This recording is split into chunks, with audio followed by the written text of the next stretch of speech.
Just the red. There's a bunch of colors here. Just the red. Just the red. Just the Got red. it. I know. What else you got? Hey. But look how many different flags there are. You like where you're on the second one? Yeah. Looks pretty good, huh?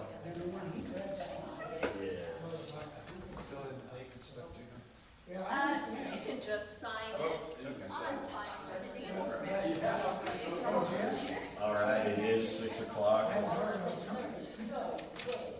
Let's call the meeting of the Board of Works and Public Safety to order for Monday, May 11th. Madam Clerk, roll call, please.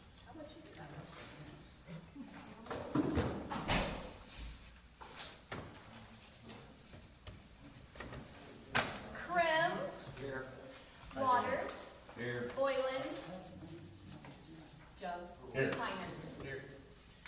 All right, Board, you were presented with the minutes from the meeting on Monday, April 6th of 2026. If there are no amendments or corrections to those minutes, I would entertain a motion to approve. Motion. Got a motion on the floor by Mr. Krim. Is there a second? Second. Second by Mr. Waters. All in favor say aye. And opposed will be the same sign.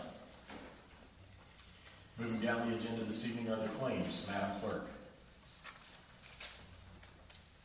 You have received the claims from April 1st through April 30th. They totaled $1,540,308.20. $1,540,308.20. What? How many cents? 20? I'd write it down.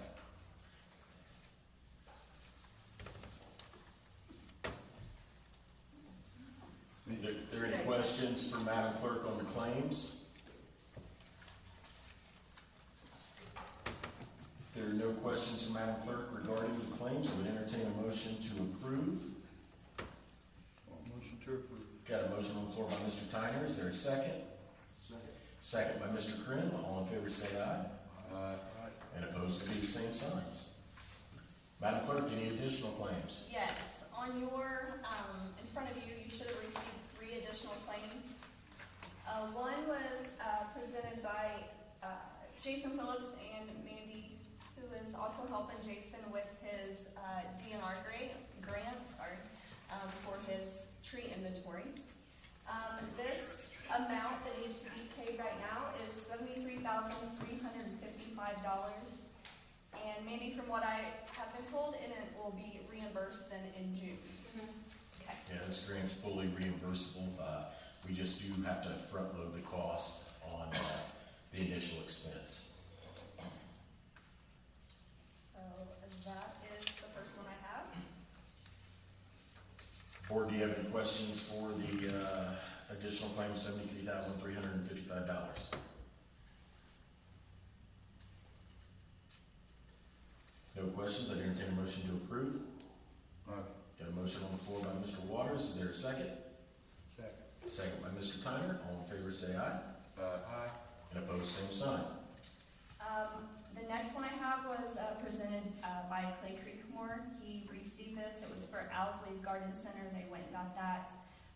It is a new company, M&W Gardeners now. So they are currently setting up their accounts and ours, and the receipt does show tax, but they did mark that out, so the amount, the subtotal amount is correct, not the total amount. So the $283.70. Correct. And this is to be paid for through the parks. Okay. Board, do we have any questions? No questions? I do. Pardon me? What's this being used for? Flowers and bedding out at the Callaway Park. I think it was quite a bit of them, actually, not just Callaway, but. Yeah, it says geraniums, annuals, bedding, single annual bedding, and annual deco planter drop-ins.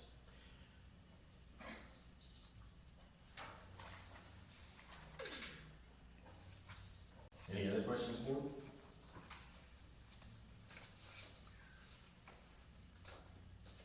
No other questions? questions, I'd entertain a motion to approve. Motion. Got a motion on the floor by Mr. Waters, is there a second? Second. Got a second by Mr. Tyner, all in favor say aye. Aye. And opposed, same sign. The last one, it is for, pool shock powder. They were working on the pool, this was Haynes Heating. They were there from actually the Little League, he was representing the Little League, kind of volunteering and helping. And we had our pool consultant that was here today, so, it was filled this weekend, everything had been going okay, they needed the pool shock this morning. So, that was what this bill is for the 25 pounds of it. They are moving along right now, I've talked to them a few times today, and everything seems to be going good, so. All the pumps fired up, everything seemed to work well. This is just to clear the water up before opening day. They needed to throw some shock in there. And I do know I got the invoice from the, I don't know if it's acid and chlorine, so all that's getting ordered and it's getting delivered, so. And this will be paid From, out of the parks as well. yep, their chemical one. Board, any questions?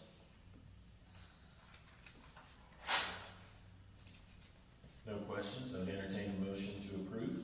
Motion. Got a motion by Mr. Krim, is there a second? Second. Second by Mr. Waters, all in favor say aye. Aye. And opposed, same sign. Madam Clerk, any other additional claims? No. All right. Moving down the agenda this evening are the utility adjustments.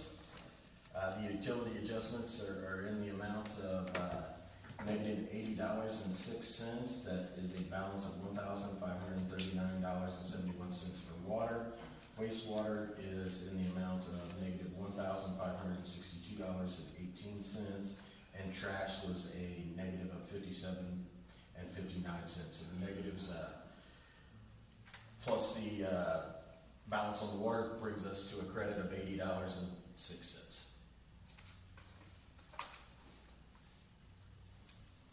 Mrs. Basham is in the audience. If you have any questions.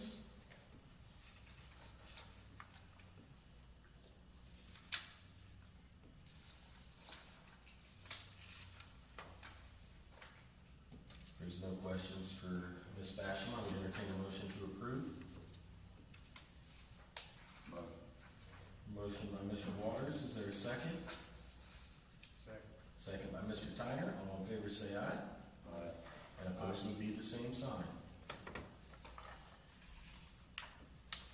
Chief Sullivan unfortunately is unable to make it this evening, but Mrs. Stout will carry the ball for him on the next two items. The first one is going to be for the conditions for activation of severe weather warning.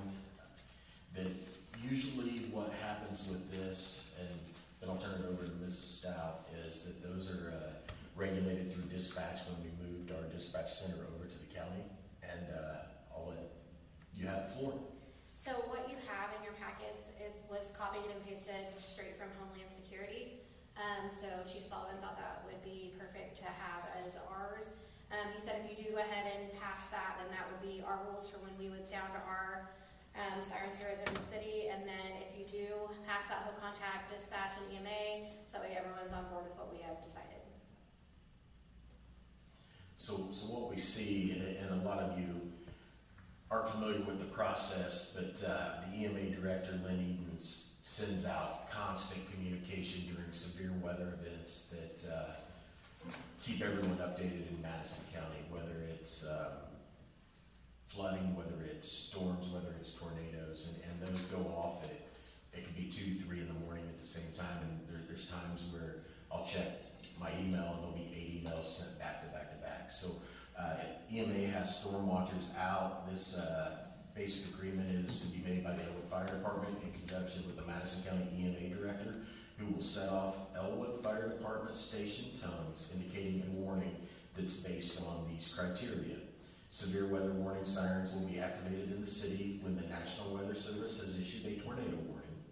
Severe weather warning sirens may be activated in the absence of a National Weather Service tornado warning when reliable reports from law enforcement, trained weather spotters, or other public safety officials indicate a tornado has touched down or been seen in the area. Severe weather warning sirens may be activated during a severe thunderstorm, but only if destructive winds of 75 miles per hour or greater have been confirmed. Severe weather warning sirens shall not be activated merely because the NWS has issued a tornado warning for a neighboring county. Severe weather warning sirens shall be tested on a regular schedule every Monday at 12 p.m. local time using the same alert sound that is used during an actual emergency weather condition. Testing of the sirens shall not be done if thunderstorms are in the area to avoid any confusion to the public. Testing may be suspended if the temperature is less than 32 degrees Fahrenheit to avoid maintenance problems from problems that might otherwise result. So those are the guidelines that Chief would like adopted tonight. Board, do you have any questions?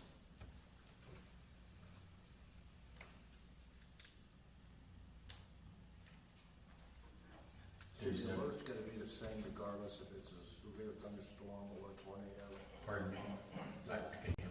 The notice will be the same regardless if it's a. Yeah, it'll be the sirens, and those sirens, for 100% clarification, they're to warn people that are outside to take shelter. It's not for people in their houses.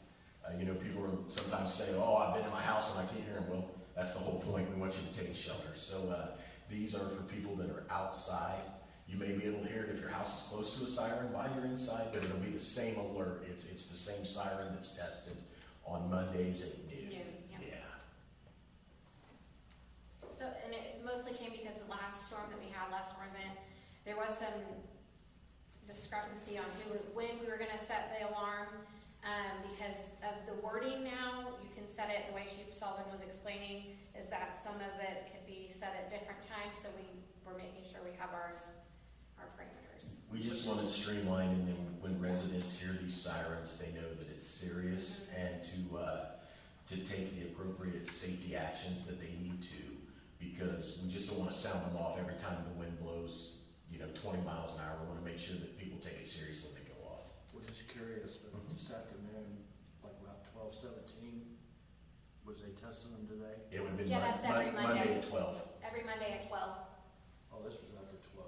So it's Yes. every Monday around that time they go off. Oh, okay, And there was probably a duration of maybe 10 minutes or so. okay. I just had to- Did you hear him? Yeah. Good. Okay, that's every Monday, yeah. Board, any other questions? No other questions? I entertain a motion to approve.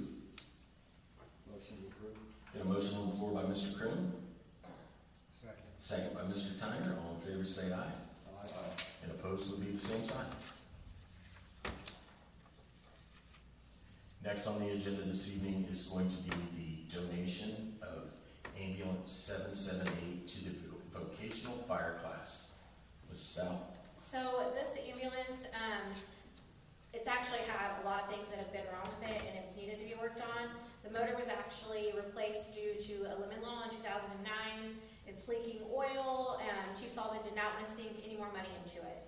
So what they're going to do is they would like to donate it to the vocational school, as Mayor has just mentioned.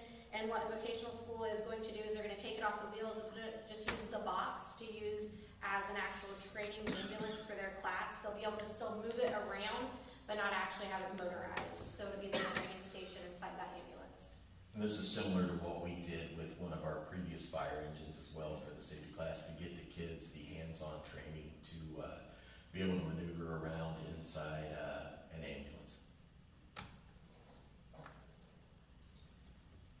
Board, if you don't have any questions, I would entertain a motion to approve the donation of ambulance 778 to the vocational fire class. Board, the motion on this probably should include a draft a resolution to put the VIN in there and things of that nature. Yeah, on just the donation of it. Can you draft that for Well, me? absolutely. It just authorized the mayor to sign the donation agreement that reflects what was discussed here this evening. And then it'll be signed by the school as well. Board, is there a motion? Motion. Got a motion on the floor by Mr. Waters, Second. second by Mr. Tyner. All in favor say aye. Aye. And opposed, same sign. Thank you. Next on the agenda is the service proposal for W.W. Williams. Okay, I couldn't see you all the way back there, Mike. Would you like to come forward, please? Yeah, there's a bad glare through that window. I couldn't see. It was just a shadow of a strapping young man. Yeah, to be honest with you, I forgot that was up this evening. I just come here to see you guys. It's our yearly, on the generator, have it serviced and everything. Good company, all the good stuff, so. You really think on that. I believe that's just a one-year service, right? Ain't that what that says? Yeah. It does. Yes. Looks like major PM with oil and coolant, it'll be $1,128, and a building load test for $125. So that brings us to about about $1,250. Quick math. So. I think it's almost exactly what it was last year, the year before, so. And that was one of the things when we were going through the building remodel. The engineers, the consultants were very impressed that, well, I guess excited, I wouldn't say impressed, that we did have a generator because purchasing a new one was going to be very, very expensive. So we continue to do the PMs on this one, make sure it's operating and run the building in case of power outages and those kind of things. Well, it's a very good generator, we just need to keep up on it. The contract states, I know what they're trying to do, is that it starts on May 1st, 2026. The contract end date is 4/30/2026. A negative 1-day term. I think we can be fair, I think we can cross that 6 out and put the 7. That would make it 1 year and send it back to them and just initial it next to it. Okay. Sound good? Yep. Board, with that amendment, is there a motion to approve? Motion by Mr. Waters, is there a second? Second by Mr. Tyner. All in favor say aye. Aye. Opposed, same sign. Mr. Graham will make that amendment.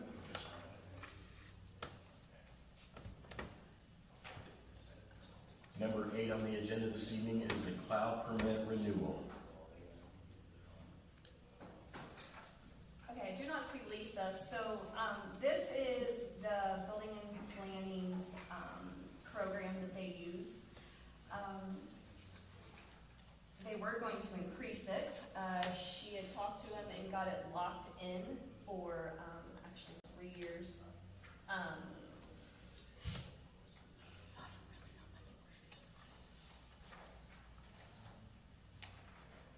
So on this cloud permit renewal, this is the way that building department and Lisa, along with code enforcement, handle all their invoices. This is how they handle all their tickets and everything. When they cite people in, it goes through their work permits, building infractions, ordinance violations. They use this right here.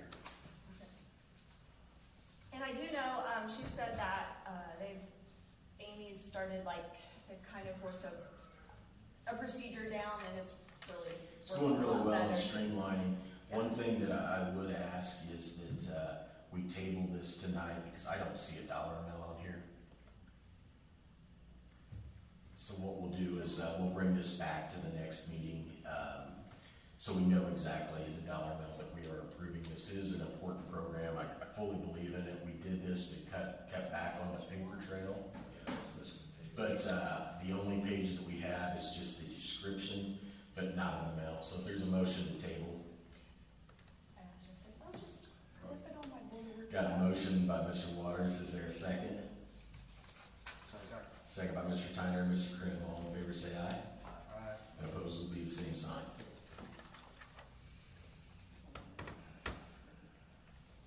Number 9 on the agenda this evening is the employee benefit plan. Madam Clerk, would you like to explain a little bit about this? And it's just a change in verbiage. Yes, this is, Unified had contacted us since we needed to change this. This has to do with retirement and disability of the public safety employees. So this is just police and fire. They changed their disability classes, and I thank God we don't have anybody that's even pertaining to this change, but, you know, there's a possibility that at a time we could. So, if you look at what it was, like what is lighter in color is the changes. So it's talking about after January 1st of 2022 is when this actually goes back, but it doesn't, you have to pass this by this June 1st of 2026. So it talks about their premium and how they can stay on our plan depending on, you know, the disability. So it's just that little section that has changed. Board, do you have any questions?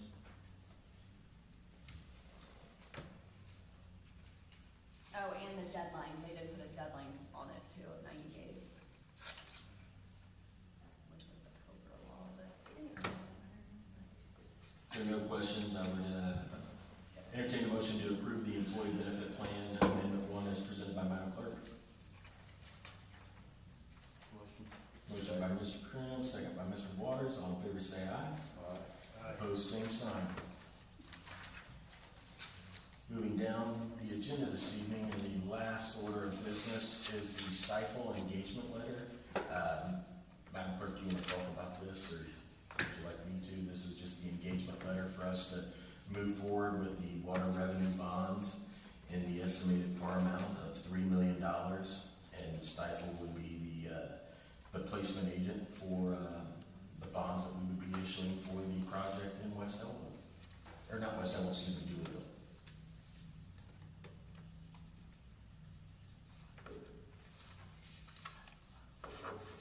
Or do you have any questions?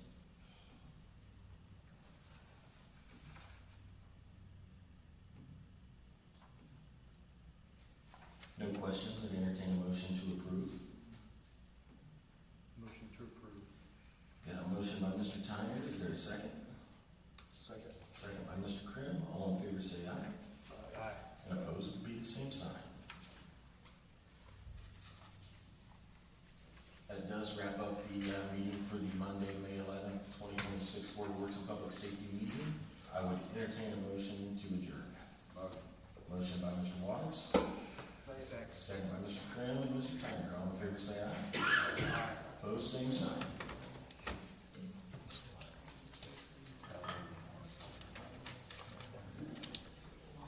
Mark, before you leave.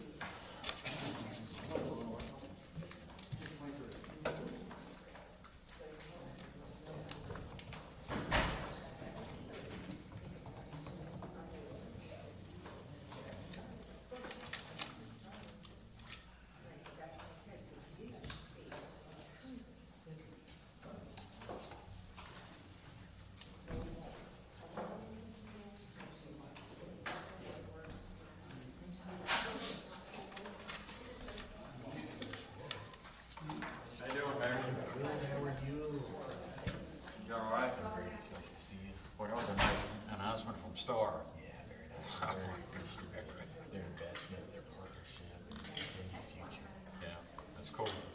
Yeah. It's gonna be exciting, there's some stuff coming down the pipeline. Tremendously. That building's been kind of sitting empty for a long time. I know it's been a long time. The entire time. Yeah, it's exciting stuff. Yeah, that is good stuff. I'm glad you set it up for us. Yes, thank you. I'm waiting for them to start tearing it down. I'm gonna come over and get a So picture. they're accepting bids right now, and by this summer, it should be on the ground floor. So it should be good. So I see you're gonna raise your water rates, huh? And we're gonna talk about it tonight, it's minimal compared to what we're actually shifting from a two-rate system to a one-rate. So, now it's gonna be a whole user using it. Yeah. So it cuts down the subsidies on our main users. Now they're paying. Right. And they're used to be on the back of the rate. Yeah. So it's something we gotta do to get awareness and stuff like that.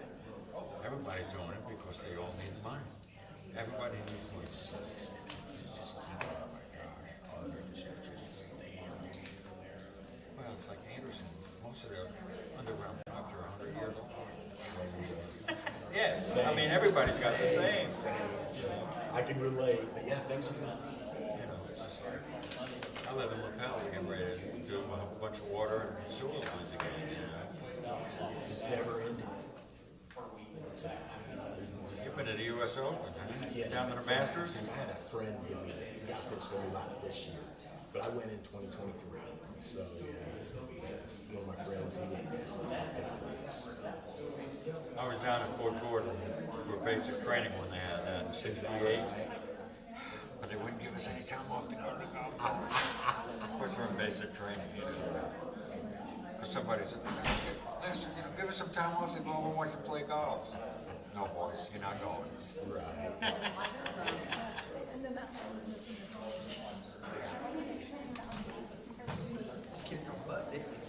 You weren't even there. I wasn't even there, yeah.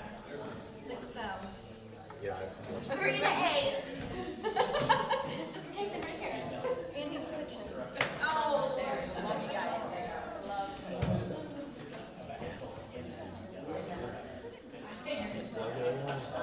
You, playing this week? I'm gonna try. I don't know quite yet. Yeah, I talked to Scott.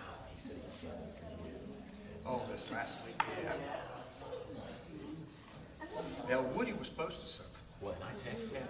And he said, sorry, Dad, can't do it. I mean, he was doing it, and then I got back with him a little later to make sure, because he said, get back with me to make sure, and I did. He said, sorry, Dad, I can't do it. Because I texted him to see if he wanted to sub for us. I hadn't heard anything back. He is so bad about it. I'm not kidding you. You know, it really does, because, I mean, I'll send him text messages, and I need an answer, and I don't get it, you know, and I'll call him, and he don't, and I'm just, you know, I get so frustrated. It ain't fun. Yeah. May I get Actually, I'm not using this live. I've been out of office. Yeah, probably another match. Oh, Kevin was playing out. Yeah, she did. She's playing. all those are. Yeah, Avery's home.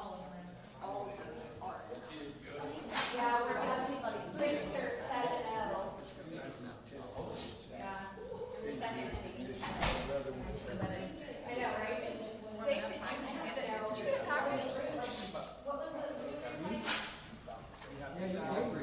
I gave it to you, right? Okay. I just wanted, I added something. Oh, right, you asked me for it. I added that. Okay, it's there. I knew you'd hurry, I know. It's Monday. No, I was watching her.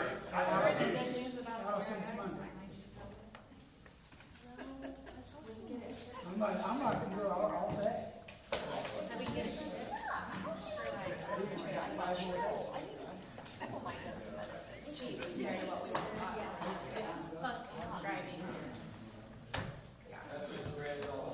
We're in all 7 right there.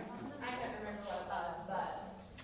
I'm sure we will. I was caught right in the middle of that. I was like, let's go. Yeah, as soon as I opened it, I'm gonna pick one out. Yeah. And then Abby walked, Sandy did, and then all is up right now. Didn't. So we gotta have like those.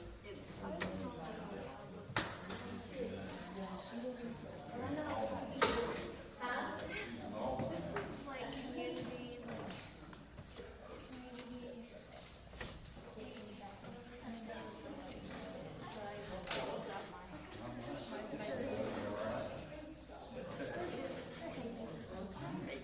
Mr. Keely. Hey, Joe. Councilman, can you see if he's okay to pray? What? What he said to pray.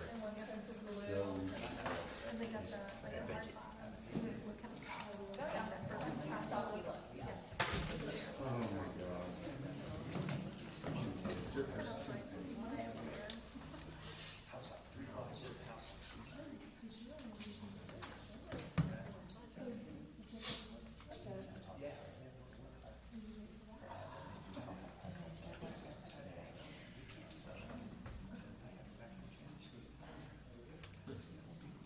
All right, it is 6:30. Let's call the meeting of the Elwood Common Council to order. Madam Clerk, roll call, please. Abernathy, Here. Everson, Huffman, Here. Keelish, Here. Noon, Here. Tyner, Water. Here. If we could, council, stand for the Pledge of Allegiance, and Mr. Keelish will lead us in prayer. Pledge allegiance to the flag of the United States of America and to the republic for which it stands, one nation, under God, indivisible, with liberty and justice for all.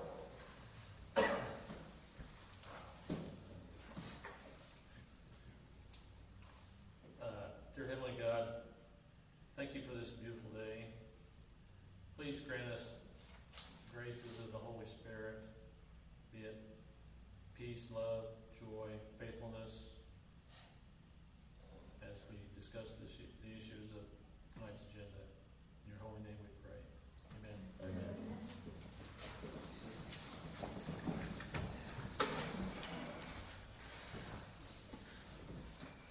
All right, moving down the agenda this evening, number 3 is public comment. If there's any public comment, please state your name, order of business.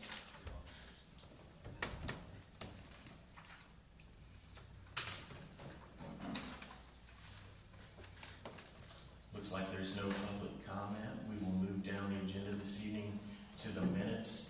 Council, you presented the minutes from April 6, 2026. If there are no amendments or corrections to those minutes, I would entertain a motion to approve. Motion to approve. Second. Got a motion on the floor by Councilman Tyner, second by President Noon. All in favor say aye. Aye. And opposed, same sign. Moving down the agenda this evening are committee reports. The first committee report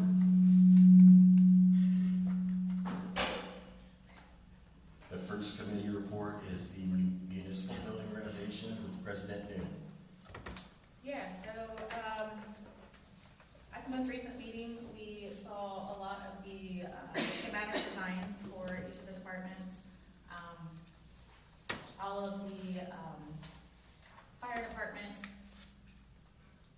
decon room, and, stuff that they need to make them, OSHA compliant. And then, there's a larger chunk of the budget will go to a lot of the infrastructure things that we need to update. And then it gets broke out into each department. Just a couple of things that some of the departments have asked for and are getting. A lot of it is cosmetic updates, so carpet, tile, stuff like that. The water department has asked for a little bit of a bump out in one of the areas to give them some more room up front for Bailey on the far end. In the court, that's where they saw the most difficult area with getting the lack of space. So they're still working through some of those issues, but still trying to figure out what we can do here to make that better. Probation, I believe at the last meeting, after the last meeting, the engineers were actually going in to talk to the probation department. They had requested a door at the back of the courtroom so that they could have direct access to probation. And then the police department is again a lot of additional storage in the reuse of the jail cells, ventilation so that some of that will be drug storage, so proper ventilation for the drugs that they store in there, weapons. They've asked for a staircase that goes up into their other storage area on the second floor. Right now they have kind of a ladder system. It's not very safe.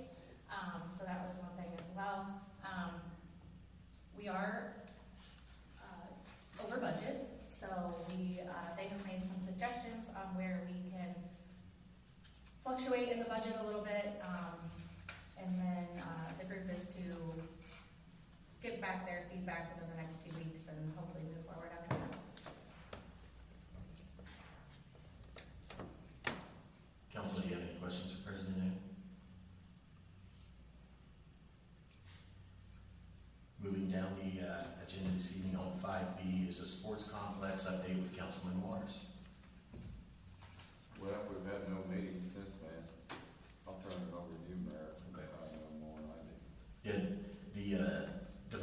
still working on the layout and the suggestions that were given in the previous meeting. In addition to that, the owner of the 25 acres, the additional 25 acres that would not be for sale, he is wanting to develop that, and he is working with Cardin Associates to come up with a plat development for his 25 acres on businesses that follow sports complexes. So their top 5 developers or top 5 franchises to put a plan together to see what it looks like on paper for his 25 acres. So that's currently where we're at with it. There's no renderings or anything right now to share, but we're continuing to move forward. And once there's come readily available and cost analysis, I will present those with Councilman Waters to the council. Just out of curiosity, Mayor, where's that additional 25 at? So the total acreage on 2837 is 50 acres. There's 25 that we would look at purchasing, and then the other 25 would be for the rest of the development. Right. So it would be the road front on 37 and 28, because everybody knows where how to get to the sports complex. It would be the other entity or amenities that would come with it. Thank you. 5C on the agenda this evening is the Owen Redevelopment Commission updates. President Noon or Councilman Abernathy? We met again with the representatives from ROPE, who are looking at doing the schooling, truck licensing schooling out on the state plating property. IDEM has given their blessing, so at this point, they're in the process of getting an appraisal, because they're going to lease it, so it has to be appraised, and we're waiting for that to get done. The Valentine building was discussed, and again, we're waiting for the environmental impact report back, so that we can make a decision there of what we're going to do. There was a list of 6 or 7 areas that need to be paved, and the ERC is looking at that, and they're asking now for estimates so we can find out a dollar cost to do those pavings. And on the storage and maintenance facility at the city barn, that was approved, and I think they're getting ready to start. Very good. Council, do you have any questions for Councilman Abernathy or President Noon? Some of the paving that was being looked at was through the parks, Maribeth Dunahee Aquatic Center, some sections of the Little League to kind of tie all of that area in. Parkview Lane, all of that area together for all our guests and visitors that come, and even our community members that use the park and the pool and all that fun stuff. So I think that's a good proposal for the ERC, and hopefully we can make that work out. Have we had any estimates on it? They just asked, but they haven't. Yeah, I think they were gonna talk, and Bill can tell us, but I think they were gonna talk to Rubik first, just to get like a ballpark of where we would be. And then we would decide if, we wanna do it in phases, depending on how much they were thinking. Yeah. Dave, are there any structures to be built, or is it just basically just a driving area? It would be, Parking? it would be curving and. Yeah, curving. Yeah. It would be No all. structures? No. Right, no No structures, yeah, structures. just paving. And it was like you said, the Bison Ridge, parking lot, the pool parking lot, the Little League parking lot. Greg had recommended up Parkview Lane doing a sidewalk. There was the sidewalk out on Madison Road that was thrown in there, so it's all the above. Well, one of the things they gotta look for is on Parkview, is that pavement just drops off, and they break the edges off of it, because the kids are trying to avoid this or that. We've got to some way build that up or taper it. I assume Rubik would build it up, but that will be in the, yeah. Or just maybe gravel on the edge of the road? I don't know. Like as a base. Yeah. Level it off. So we'll kind of see what his appraisals are and the estimates, and we'll just kind of go from there and see what works. Hopefully his bid would be the cheapest, because he's already gonna have his equipment here doing CCMG, but we'll see how it shakes out. Number G on the agenda this evening, other committee updates. I do want to just insurance, committee, both of you guys. We did, have a meeting, with Unified and other people.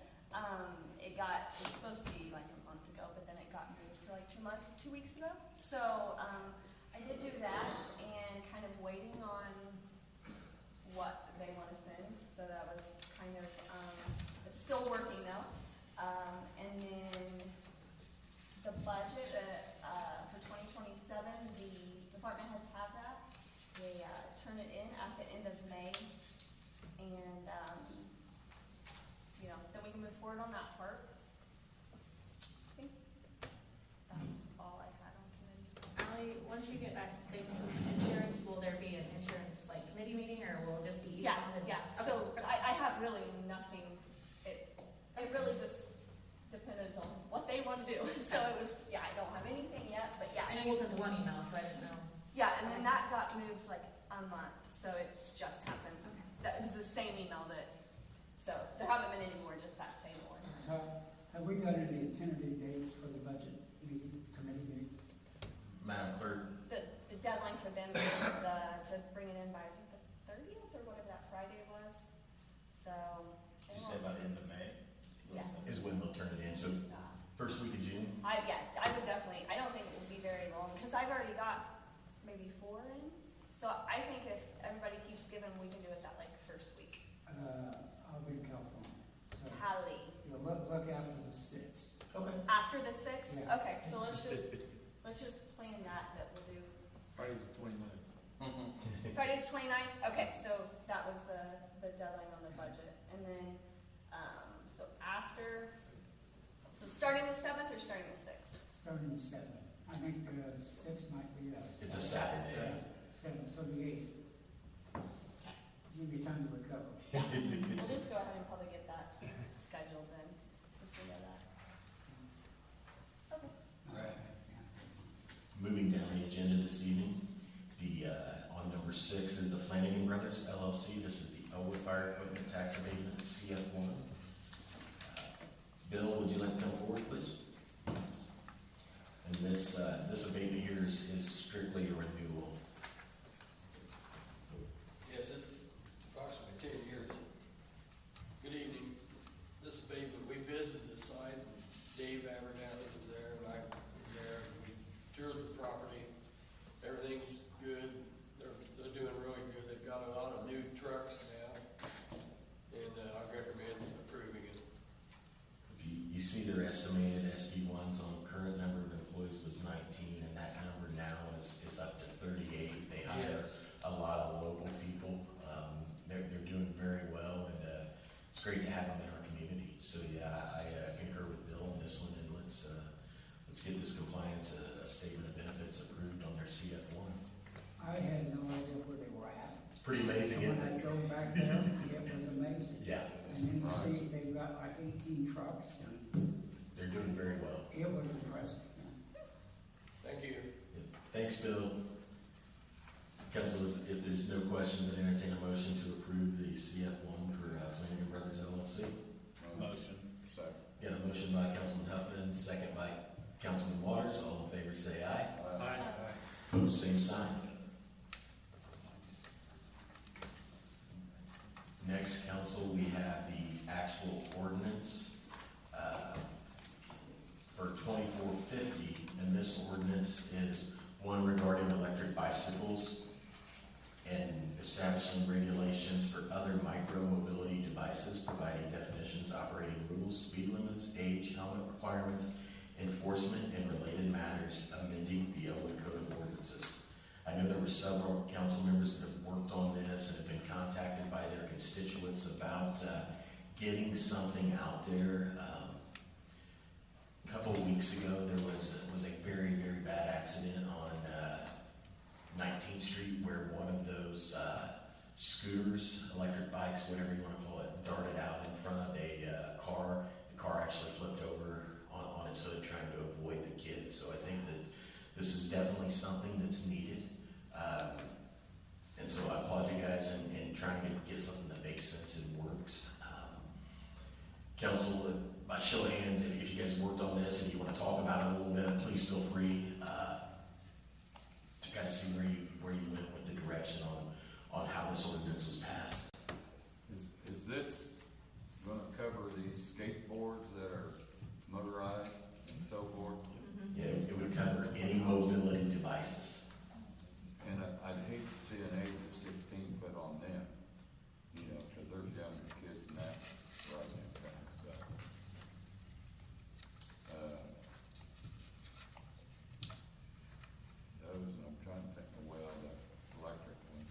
think if roads in the right space, then they're, you know, safe for children under the age of 16. The problem is when they try to ride on the streets, you know, and then that becomes a huge liability and a risk for, you know, someone under the age of 16 riding on a electric skateboard on the street. Yeah, all it says is though in here is they gotta wear a helmet if they're under 16. They can't, it doesn't say they can't ride it, they just have to have a helmet. And who's going to enforce it? Our police department will do the best they can. But they also have to obey the rules of the stop signs and so forth. That's correct.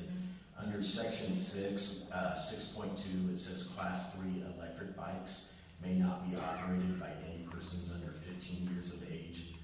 Class 3 e-bikes cannot be operated by riders younger than 15 years of age. Now, I don't know what a class 3 bike is, but that is what it says in the age and the helmet restrictions. It also says in 6.1, all riders under 16 of age must have a properly fitted and fastened helmet while operating or riding on a micro-mobility device. Might be confusing. E-bikes. In other words, they, under 16 can ride like electric skateboard, scooter, and stuff like that, they just can't ride e-bikes. As long as they have a helmet on. Does this ordinance cover lawnmowers? No. Okay. No. Well, I don't see that many of them, but I do see them. I used to. They go down 19th Street. At least those go slower. Yeah, absolutely, slower. That's for sure. Wait a minute. There, on 3.4, I got a concern there. It says prohibits riding bicycles on all sidewalks. That's the law. Yeah. But, I mean, everybody rides bicycles on sidewalks. Yeah, I agree with that. So, I mean, again, this enforcement, Yeah. I know that, we got a golf cart policy, but I see a lot of kids driving golf carts, it's not getting enforced. So, you know, this is pretty serious stuff, it really needs to be enforced. If we're gonna pass this, then it needs to be enforced, we can't leave things passing words. Right. And same thing with the golf carts, you know, they need to be held liable for that. The thing Sam I worried about was you or I stopping at a stop sign and they don't. Yeah. That's the big thing that worried me, because if you hit one, if we don't have an ordinance like this, if you hit one, then you're gonna be liable for it. Now, if they're on a bicycle, they gotta stop at stop signs, that's already state law. And this makes them follow any stop signs, this ordinance, does it not require them to stop at stop signs? Should be all traffic codes, Mr. Graham, is that correct? So what are we gonna do, send out a letter to all the kids in the school system? Like, how are they gonna find out? Yeah, that's the concern. I mean, I don't have a problem with this, but going back to the golf carts, how many citations, how many whatever have they been given out since we passed that one? I mean, I still see underage kids driving golf carts. So it's something that we could put in the, like water bills or something, as like a, Or even, to all residents. or even on our social media pages. I mean, That too, The yeah. outreach of social media, especially with our young groups, you know, our young kids these days. Plus, I got tagged in families. Sorry, I forgot you're out there. I'm just trying to think where parents will actually see it, like I agree with the school, but we all know there's, I mean, I subbed in schools where kids bring their folders with the stuff from 3 weeks ago still in their folders, so I don't know that all parents look at all their papers, so maybe if we send it home with their bills, or Like both Parents social media. Square, though, like when we're older, they do. Yeah, we have that's- Parents Square. Like, that could be, I mean, we would have to partner kind of with them to do So something. it would be my recommendation, council, that we go ahead and pass this and then communicate it out to parents, communicate it out, whether it's social media, whether it's utility bills, and, you know, we'll talk to our police department, obviously, they're just not gonna be out looking for kids riding on scooters, but it's more of a safety thing, and we want everyone to be safe. I think that if they write one ordinance violation and it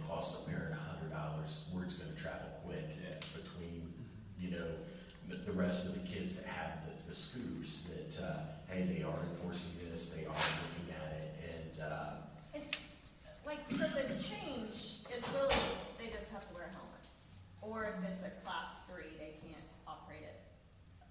Like, there's not really, Well, I do have a question on 4.4 though. It says e-moto devices are prohibited on city sidewalks, multi-use paths or trails. They are also completely prohibited on all city streets, sidewalks, and multi-use paths and trails. So where does that allow a e-moto bike to be ridden? what is it? What is an e-moto bike? It specifies over here that an e-moto device means a higher powered electric two-wheel drive device, including electric motorcycles or electric dirt bikes, typically exceeding 750 watts and capable of exceeding 20 miles per hour without human power. Councilman, this was rewritten and that second sentence should be taken out. Yeah, that gives you no place at all. That happened multiple times in this ordinance, that the second sentence is redundant, and that's one of them, is 4.4. Thank you, Jeff. Yeah, thank you. I have a question. I don't see anywhere, and I probably missed it, but is there any restrictions on the number of riders? Because having gone to the lake, yeah. and as jet skis, I mean, they put 4 people on a jet ski that's meant for 2, and then they get a ticket. So, did I miss it, Jeff, or is there any restrictions? Because on the jet skis, it has to be whatever the manufacturer created it for, 2 or 3 people. But I didn't see anything in this, because we may get 4 kids on whatever microphone. Was this taken from the city of Carmel? Yeah. That was the basis of it, yeah. And clearly wouldn't be operated properly, the device. Yeah. Some of them can't steer it with just the driver on it, but only. And jet skis are worse. Okay, well.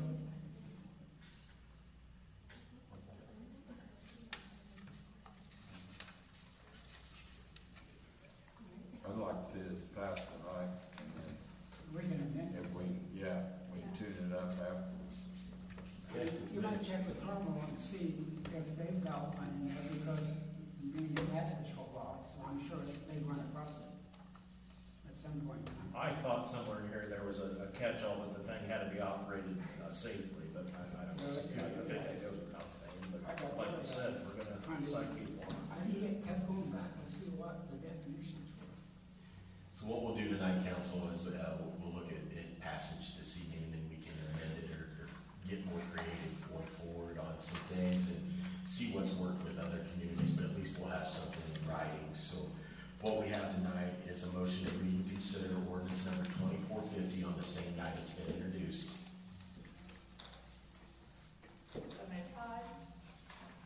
In the utility bill, if we do that, everybody just needs to keep in mind that not everybody receives paper bills. So you might have a fourth of our customers not receive it enough. Sure. I just wanted to throw that out there. If that's a consideration. We'll have some options, because I know not everyone goes to the old schools either, so we'll have to go a couple different avenues to get that out, to make sure everyone knows. Shannon and I can take that offline and we'll work on getting communication, we'll work with whoever to figure it out. So I have a motion by President Noon. Was there a second? Second. Second by Councilman Huffman and Councilman Abernathy. All in favor, say aye. Aye. And opposed, same sign.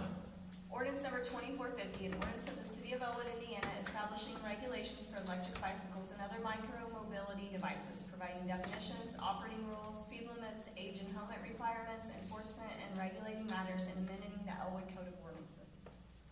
Council, we're looking for a motion of unanimous consent to move forward with the possible passage of ordinance number 2450 on the same night it's been introduced. Motion by Councilman Waters, second by Councilman Abernathy. All in favor, say aye. Aye. And opposed, same sign. Now, council, we need a motion to vote on ordinance number 2450 by roll call vote, please. Second. Got a motion by Councilman Councilman Kalish, second by Councilman Abernathy. All in favor, say aye. Aye. Opposed, same sign. Abernathy? Aye. Everson? Aye. Hoffman? Aye. Keelish? Aye. Noon? Aye. Tyner? Aye. Waters? Aye. council is a ordinance, 2506, that refers to establishing fees and procedures for public rental of the dog runs at the city animal shelter. What we were experiencing prior to installing these dog runs were individuals were letting their pets run on the baseball diamonds, softball diamonds, the football fields, and not cleaning up after themselves. That a lot of the parents were coming to us stating that they didn't feel comfortable with their kids playing in the grass right where the dogs had previously been. So we came up with an idea of getting these dog runs built that would be exclusively for individuals with pets, and they would be housed at the Elwood Animal Shelter, so the oversight would be there. And any of the rental fees that would go towards the dog runs, the animal shelter would keep and be able to put that into their balances. Council, do we have any questions? I don't like blank spaces in ordinances, so can we determine what 4.2 should be? So Madam Clerk, on the accounting process where it says funds shall be deposited to, do you want to put that in Elwood Animal Shelter, or do you want to put it in the Elwood Animal Donation, or what would you? No, I think it should go to general fund, To the Elwood just Animal? like their, fees and their So stuff. to the does. Elwood Animal Shelter General Fund? Okay, so we'll just put Elwood Animal Shelter General Fund. Okay. I'm just gonna get that one. This is an introduction only anyway. They have a public hearing, will be next month on this. To establish the fees? Correct. Okay. So we've got the blank and D42 taken care of. Yep. And this was introduction only, so,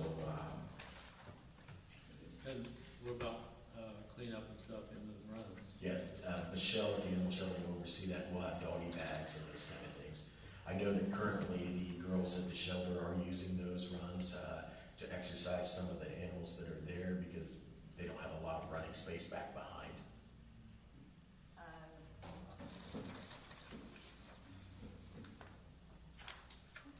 Number 9 on the agenda this evening.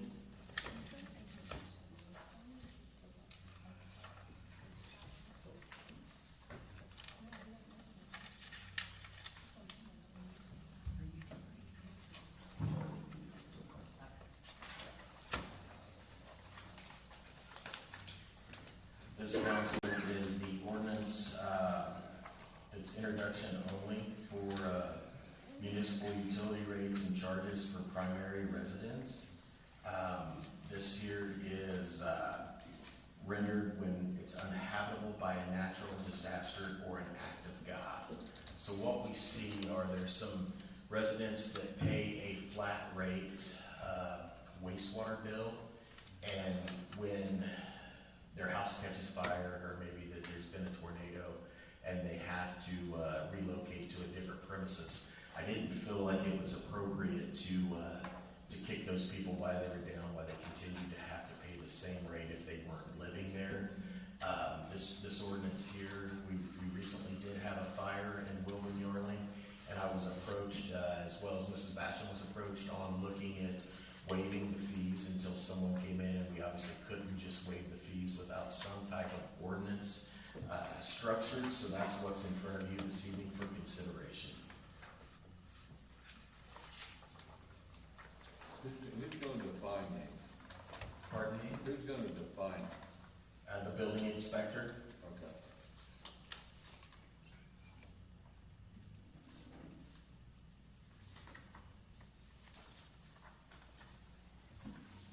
And it doesn't qualify from just if you have a rental and someone moves out, and it's taken, that doesn't qualify. It's like acts of God and natural disasters. Or if we don't have any further questions, I would entertain a motion to read and consider ordinance number 2507 on the same night it's been introduced. Got a motion by President Noon. Is there a second? A second by Councilman Abernathy. All in favor say aye. Aye. And opposed be the same sign.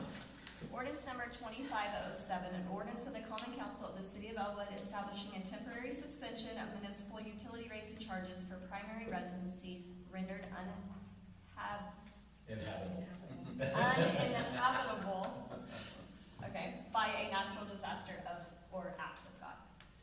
Council, now we need a motion for unanimous consent to move forward with the possible passage of ordinance number 2507 on the same night it has been introduced. Motion. Got a motion by Councilman Keelish, second by President Noon. All in favor say aye. Aye. Opposed, same sign. Now we need a motion to vote on ordinance number 2507 by roll call vote, please. So moved. Got a motion by Councilman Abernathy, second by Councilman Keelish. All in favor say aye. Aye. Opposed, same sign. Abernathy? Aye. Everson? Aye. Keelish? Aye. Huffman? Aye. Noon? Tyner? Aye. Waters? Aye. All right, council, moving down the agenda this evening to item number 10, and that is ordinance number 2505, and this is the ordinance of the city of Elwood, Madison County, Indiana, establishing a designated outdoor refreshment area. I know that at least 2 or 3 council members have talked to the businesses that were going to be affected by this, and is there any questions? People are asking me about the trash between the two of them, but if you're carrying that cup from one bar to another bar, you can use it in the other bar, right? That's correct. So why would you throw it on the ground? Right, it would be, no, it would be just like I'm carrying a bottle, if they would. They decide to go home. Closing time. You're not thinking clearly. Yeah, as the mayor stated though already, I mean, if they take a beer can outside, I mean, they can throw that on the ground as well. Sure. I mean, so the littering portion of that would be, I mean, that's littering and follow the law on that. I spoke with Brad on this for a pretty significant amount of time. And, you know, it will do good for both businesses. He said you asked a bunch of questions, so thank you. Yeah. So, I think it's a good thing, you know, for both businesses, you know, to travel, be able to travel between the two, and, you know, the benefits for both of them would be, very impactful, I believe. I don't know, sorry, I didn't read the complete ordinance, so I don't even know if it states it. I mean, something that I wanted to make sure that was in here was that it was in a clear container with a lid, and it was sealed. So it's designated cups, you have a certain cup, and it explains exactly the size of the cups, and it has to have the logo, the Dora logo on it. And, you know, I think it was this past weekend, maybe 2 weekends ago, the Tin Plate and the Silver Dollar don't look at each other as competitors, they look at each other as partners. And they hosted a fundraising event that encompassed both of their businesses, and people were walking back and forth the entire time. So, you know, it's great to have that partnership where they don't look at each other as competitors and they want to work together. And, you know, when the Tin Plate succeeds, the Silver Dollar succeeds, and when the Silver Dollar succeeds, the Tin Plate succeeds. Yeah, and, you know, Brad and I talked about this, and it was, you know, I don't think it necessarily has to be spelled out in the ordinance, but, you know, when it comes down to it, a sealed container, like if a label was over the lid, so that somebody just can't walk out to their vehicle and pop the lid off of it and pour something else in it, you know, and then, because that hurts their business, let's face it, you know, they don't want somebody going outside and doing that. So if the seal was broken, going in or out of another business, then therefore they could tell and reject that person's Kinda like the DoorDash containers. seal. Yeah, so, that's, I mean, like I said, I don't think it has to be spelled out in the ordinance, because I think that's, it's the benefit to them to do that, exactly, so. I think it's a positive, I would be, you know, open to entertain other areas that may wanna do this. I know this spells out just for the, South J Street area for the two, the Tin Plate and Silver Dollar. So by approving this one, Councilman Huffman, it opens up a total of 7 Dora areas that would make sense for us. So once the Piper would get opened, and then obviously Tarnished Hollow, we could look at doing some more of those in the Uptown Business District as well. On section 15, it talks about authorized containers, and it says that a clear, non-glass, non-breakable cup labeled with a label approved and authorized by the City of Elwood Dora container. Beverages consumed within the designated permittee or vendor's premises are not required to be in the Dora container. Glass containers are explicitly prohibited from exiting the designated permittee and the vendor's premises in the Doras. Can we suggest to them that they have a trash can outside of each one? Because if I come out, I don't go to bars, but if I come out of the bar drinking out one of them cups and I'm going to my vehicle, what are they gonna do with the cup? More than likely, you would just throw it away or leave it inside instead of carrying it to your car, but, you know, we can always request that they put a trash can by their exit entrance. Anyway, if they're smart. Yeah, I think, Right. I got a question in section 11. I read it 100 times, I'm still trying to figure it out. So they have a special permit that you could get to come in here from the outside, a temporary permit, and walk into a Dora area and set up and operate. Is that what I'm reading? Is that more like for like an event, like a It'd be like food food truck. truck Yeah. that would potentially serve alcohol or something, right? Well, that Yes. isn't Is what that the this same? says. They have to apply for it, and they have to be approved by the Indiana Alcohol and Tobacco Right, Commission but first. it means somebody can come in and do that.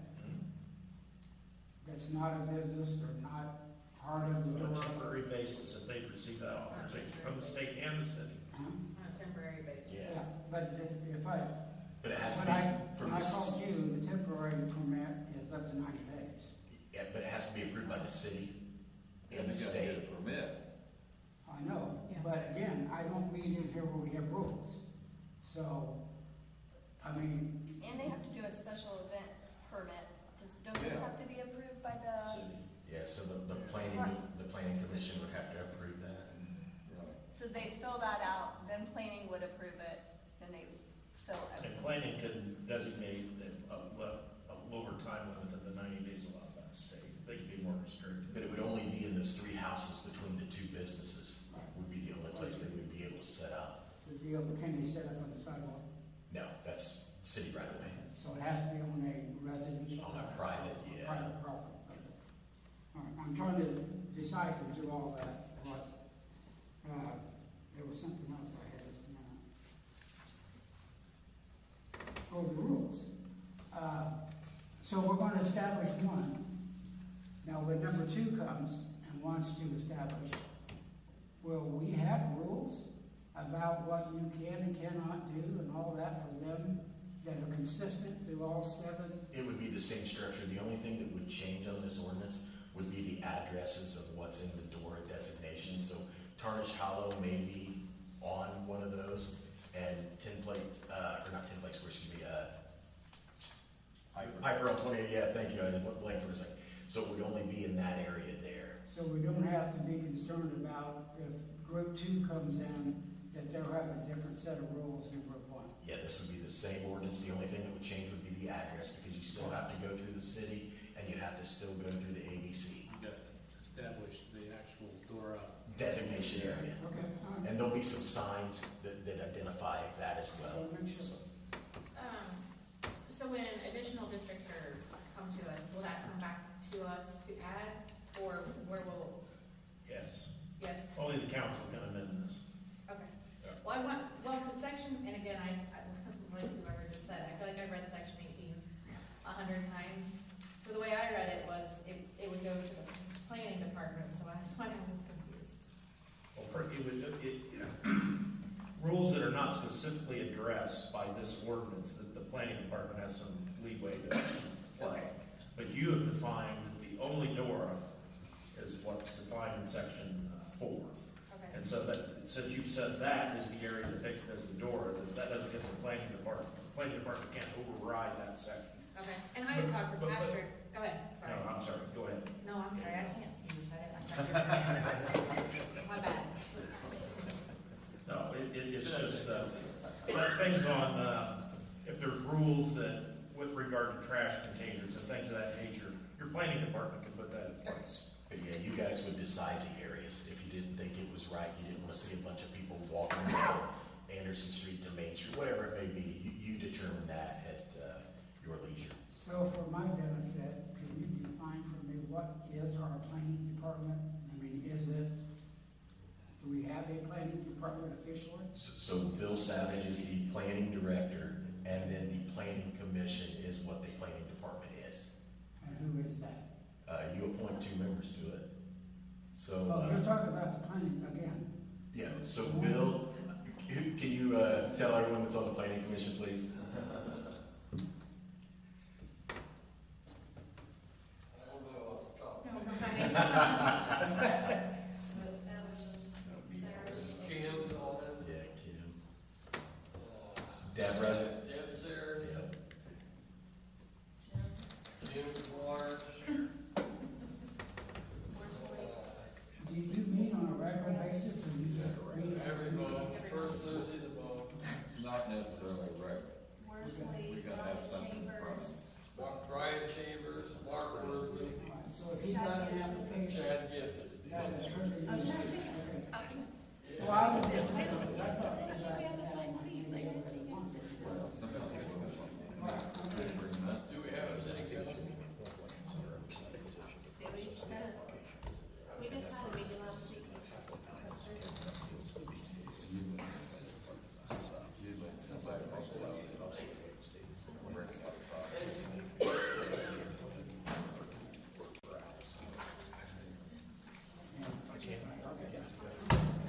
My other question was, I talked to Patrick early on when this first came out, but, so I know there's difference in their operational hours, right? Tim they close earlier, and, so, Jeff, how does that work after they close? Can they still The way the ordinance is written, they could still, linger outside with their right?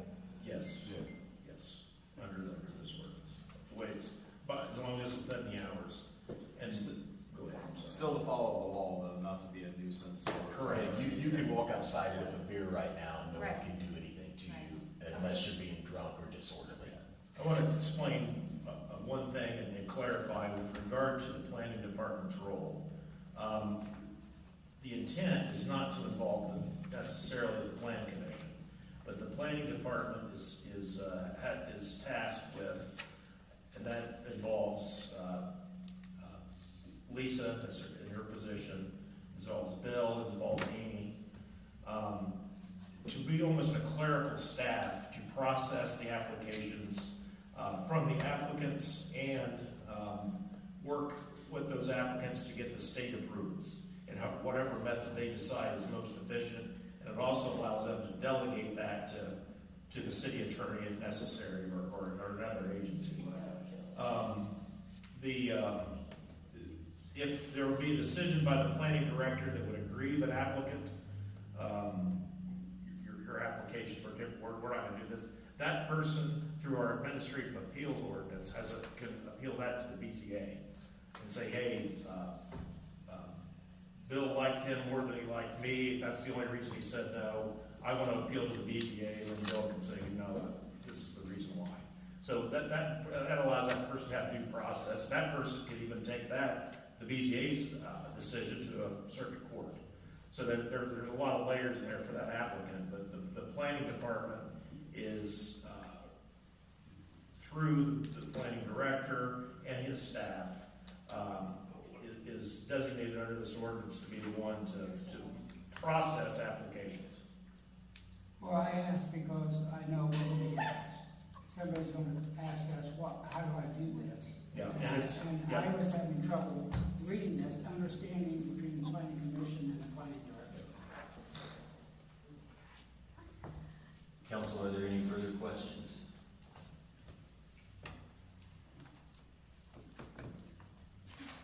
No further questions, we would move on for a motion to read and consider ordinance number 2505 on the same night it's been introduced. Motion. Second. Motion by Councilman Huffman, second by President Noon, and Councilman Abernathy, and Councilman Waters. All in favor say aye. Aye. Opposed, same sign.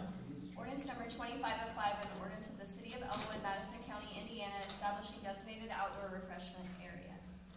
Now we need a motion for unanimous consent to move forward with the possible passage of ordinance 2505 on the same night it's been introduced. Motion. Motion by Councilman Waters. Second by Councilman Keelish and President Noon. All in favor say aye. Aye. Opposed, same sign. Now we need a motion to vote on ordinance number 2505 by roll call. Motion. Please. Second. Motion by Councilman Tyner, second by President Noon. All in favor say aye. Aye. Opposed, same sign. Abernathy? Aye. Everson? Huffman? Aye. Keelish? Aye. Noon? Aye. Tyner? Aye. Waters? Moving down to number 11 on the agenda this evening is a resolution 2026-05. It's a resolution authorizing the clerk treasurer to transfer funds. I messed up and I put, At least you're honest. yep, property insurance comes from a 300, health insurance comes from a 126, so in budgeting, I put it up to, too much in health insurance that should have went to property insurance, so. Anyway, it's just, that's all this one is for. Council, do we have a motion to read and consider resolution 2026-05? So moved. Second. Motion by Councilman Abernathy, second by President Noon. All in favor say aye. Aye. Opposed, same sign. Resolution number 2026-05, transfer of funds within NBH. Motion for unanimous consent to move forward with possible passage of resolution 2026-05, same night it's been introduced. Motion. Motion by Councilman Huffman, second by Councilman Keelish. All in favor say aye. Aye. Opposed, same sign. Now we need a motion to vote on resolution number 2026-05 by roll call vote, please. Motion. Second. Motion by Councilman Waters, second by President Noon. All in favor say aye. Aye. Opposed, same sign. Abernathy? Aye. Everson? Aye. Huffman? Aye. Keelish? Aye. Noon? Aye. Tyner? Waters? All right, council, the next item is ordinance number 2508, and this is introduction only. It's water and wastewater rate increases. That's something I'd like to read prior to us moving forward, just to give you guys a synopsis of what's going on. Water and wastewater are one of our most essential services that a city provides. It keeps our families healthy, supports our firefighters, and empowers the businesses that create jobs in our community. By maintaining a safe and reliable water system that's not free. Pipes age, treatment systems require upgrades, and federal and state regulations continue to evolve. If we want clean, dependable water today and for future generations, we must invest in the system that delivers it. For many years, our water rates have not fully reflected the real cost of operating and maintaining that system. At the same time, the structure of those rates has placed too much of our burden on our everyday residents. Tonight, we're going to introduce an adjustment to correct that imbalance. Our goal is simple: protect residents while ensuring that large users pay their fair share.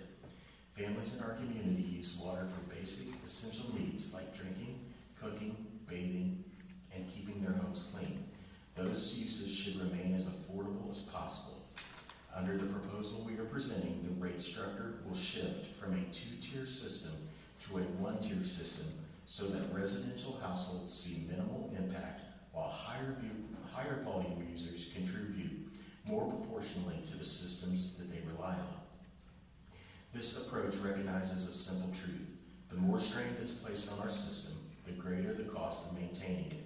Industrial operations use significantly larger volumes of water and require greater capacity from our infrastructure. It is reasonable and responsible for those who place the greatest demand on our systems help bear more of the cost in maintaining it. Let me be clear, our industrial partners are incredibly important to our community. They provide jobs, investment, and opportunity. This proposal is not about punishing businesses, but it's about fairness, it's about sustainability, and ensuring that the system works for everyone. By adjusting our rate structure in this way, we can accomplish the three important things. We protect residents from disproportionate rate increases. We ensure that our water utility remains financially stable and can maintain and upgrade critical infrastructure. And third, we establish a fair system where costs are shared based on actual usage and impact. It's taken me almost 10 years with the help of our financial advisors and Madam Clerk to come up with a formula that makes sense by shifting the weight of the rate increases from households. I don't like rate increases, but this is something that must be done to remain compliant with all state regulatory mandates and system upgrades.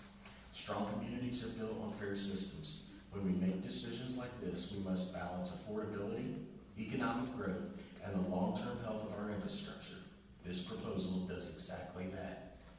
I know changes to rates are never easy.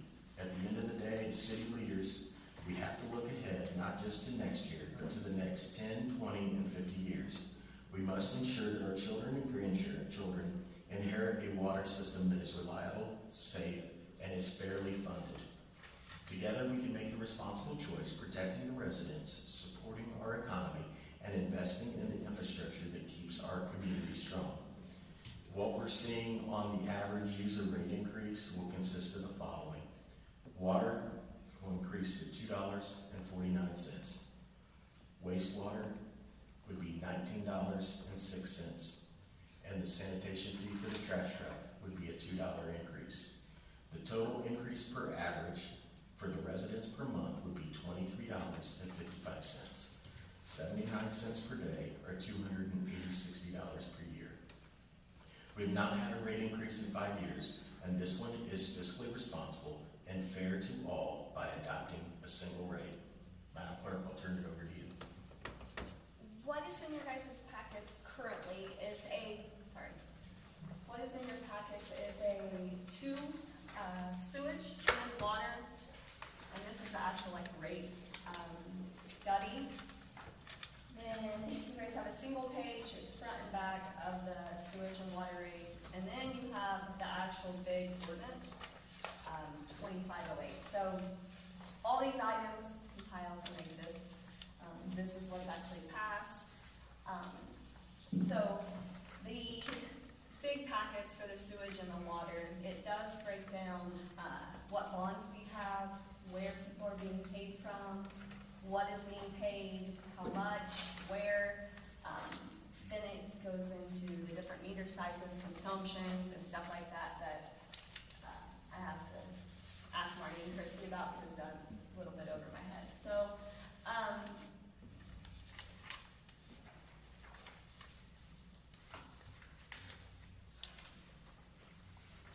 water is pretty, not as big as wastewater. We're doing a lot more things in wastewater. Mandates, right now we're about to start the phase 3 in wastewater, hopefully within August, September. And we've been working at different Cecil, if you guys go to the Board of Works meetings, he's the engineer on that side. And then on water, they have a lot of things going on too right now with projects. And those plans that have already been passed, either grants, SRF, things like that, those are put in here at what amount. Either the bids came in for Dooleyville, those are, so these are now the most updated with what Cecil has done the past month and with what we have found out from Mike Klein and stuff from our grant people. So those are included in this. There's also just regular line and replacement changes, the existing bond or debt payments. So there's a lot of stuff in these packets. Kind of breaks it all down. Hey, Council, we tried to have the current rate system and replace water lines and do those type of things. And it's just so expensive that I think we were able to do maybe one city block in the amount, I think it was $200,000 or $300,000 just to replace water lines and water pressures. Maybe it was 2 city blocks. I'd have to go back and look. And it just wasn't, pardon me? 12th Street, and then we did in front of North F and 1300 block, I believe that is, in front of Brian Courtney's. We also did that one as well, as the water pressure was just not very good. When someone would turn on their washer, the neighbors next door didn't have any water pressure, so we had replaced lines, but we just gotta have some money built up so we can continue to do that because our infrastructure is failing. The guys are out constantly fixing water line breaks. We're under the agreed order with IDEM. This increase here, if passed, would help fund phase 3, but there are 3 more phases that IDEM is requiring us to do. This phase here, we hope will address a lot of the problems out in the system where the CSOs are overflowing. We're able to treat everything that's coming to the plant right now, but the problem is we can't get it all there. So that's where phase 3 is going to be emphasis on getting more of the the wastewater treatment plant so it can get treated and dispersed cleanly and safely out into the creek. I'm open for questions. We can have our financial advisors take any Zoom calls, any meetings, any phone calls that they have. The in-between, after this, if we want to have, like, meetings with just 3 people, we can do those, we can do, whatever with questions, or if it's specifically you want, to look into, like, these numbers are based on 2025, so, because this is in the middle of 2026. Then another, This shift in the ordinance is helping, not putting all of the impact on our ratepayers. So our ratepayers were subsidizing industrial users for affinity, like they had ever since the origination. So it's taken me a while to figure out a structure that makes sense where they're no longer subsidizing huge industrial users of water, where the 90-year-old lady may only have a consumption of 1, but she's paying more at the current ordinance, and that should rectify a lot of this. and we do, 2025, if you look at their numbers, wastewater was deficient, a little bit. Water was positive, but we also helped, water stay positive with a lot of, ARP money that was still left over. So, on projects and different items that were eligible for those. So now those funds are completely gone. One of the funds that we used the American Rescue Plan Act for was, we dug a new well at DEPCO to increase our capacity to the Peach Street plant, to help for future development, and get more water, to Peach Street to be able to dispense out. Okay, so for the consumer, what is an average bill? Mine is $73.09 a month. Is that average? That's close, yeah. Because if you're telling me I'm gonna go up $25, that's about a 50% increase.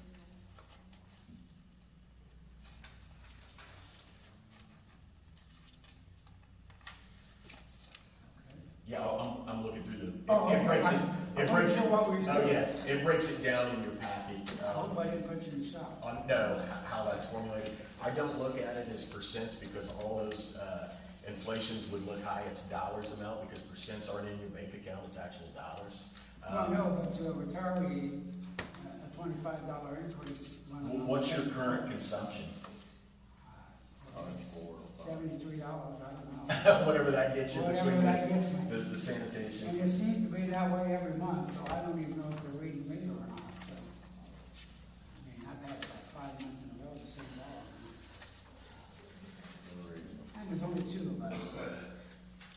Madam Clerk, do you know the page where that breaks that down? It was on one of these papers, I just need to find which one. Well, since we're not gonna pass it tonight.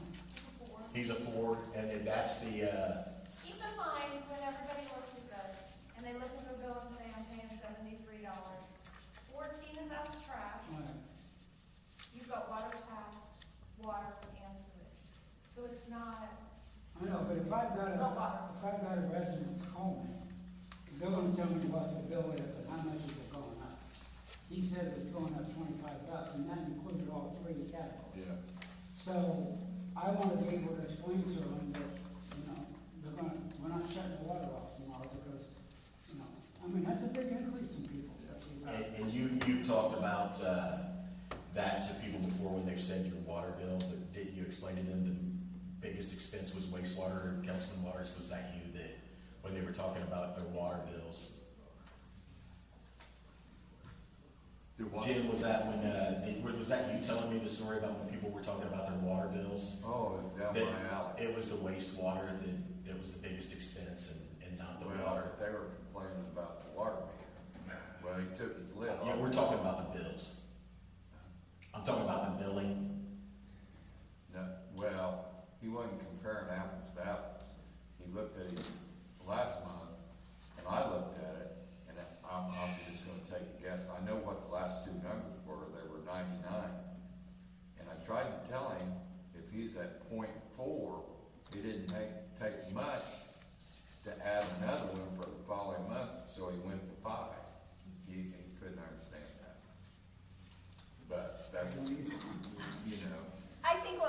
help is to get a bill, do a fake kind of type bill thing for, you know, a few people and kind of show, is that kind of what you're Yeah, asking? take mine, I don't care. Great, And got it tell me what it's volunteer. gonna be. Okay. And also, he's complaining because he said they weren't reading meters. Well, No, I just said it's been the same exact dollar amount for 4 months. well, I went uptown and talked to one of the guys that read meters. They don't have to read all them meters down through there. If they're, what's that thing? Radio reading, Yeah. the Neptune reading. They can read one meter and it reads the rest of it, if it's one of those radios. Well, I just can't believe It's that an I haven't iPad, seen and this. when they drive down, they pick up the signals. Yeah, from picked up the meters in signal, the area. yeah, exactly. He didn't understand that. Matter of fact, he requested a new meter. We're trying to get them all in. The only thing I'm looking at is, these poor people live outside the city limits, they got a 40% increase in their sewage bill. Man, if somebody, what would happen, Christie, if somebody comes in and says, I wanna put water? Would you, huh? You can't? But yet we're penalizing them because they live outside the city limits. So two of those that you're referring to are two housing additions where the Madison County Health Department and the Tipton County Health Department came to the city of Elwood to ask us if we would take their wastewater. Because if not, they were either gonna have to condemn their houses or run different type of, piping back to the Tipton, treatment plant or build a lift station Well, there. this that would have been- particular one I'm thinking about is on P Street. I mean, it's in the city limits, but they have well water, so they're getting penalized 40% on their sewage, approximately 40%. So what happens, like I said, if they say, okay, we don't wanna pay that 40%, we'll just go ahead and have city water hooked up, have better water, and probably be about the same, and they'd have city water, well, not the same, but, you know, within a few dollars, $30 probably. Mrs. Bastion, do you know what property he's talking about? He's talking about Wilbur Yarling. Oh, in Wilbur and Yarling? No. Right on P. You're talking about an individual on the other side of P Street, over by. 28th Street. Over by South Elwood. Oh, that's not But it? it's down, Horseshoe Bend. Mm-hmm. It's not I in think the, he's talking about. it's right not in the that city area. limits. It's at P It is. Street and 28. It is, but we do not have water lines over there, on that side. Any other questions, council? Oh, I do, but I'll have to get with Ally later. Okay. I haven't read this part yet, so we might have some more after. So, this meeting tonight. And like we talked about today, you know, Alex took hers from $100 to $200. So I guess we ought to be grateful somewhat. Yeah, believe me, nobody likes rate increases. You know,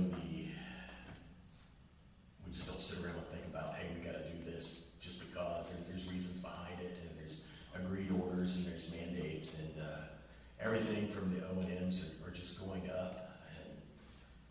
And it's not that like we're sitting on big balances, so. How long did they hold off this sewage reconstruction? 30 years, maybe?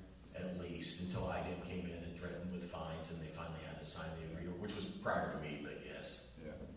Now, we've talked about a tower we're building for about $10 million. Is that, I thought in the previous meeting, we talked about a bond issue to do something with the water. For For phase 3, it's not a tower though. Oh, it's an interceptor that holds, Okay, but we're gonna float a bond issue, right? Not for 10 million. not for 10 But, million. and it's all of phase 3, it has to do with all the CSOs and the whole. So everything that's out. $10 million, is that gonna increase and cause an increase? No, that's what I'm saying, that it's 8 right now, it's Okay, tentative, okay. but, those are included. So everything that has been Okay. planning, Dooleyville, anything that you guys have, those things that you've heard of, they're in All here. right. The meters to, how many do we have today?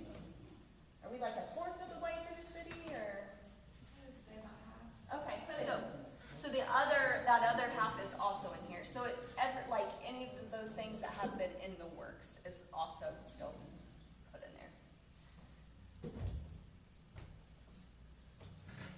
Council, any other questions? If not, we'll just, is it a motion to read? Yes. Yes, sir. Just need a motion to read ordinance number 2508. So moved. Second.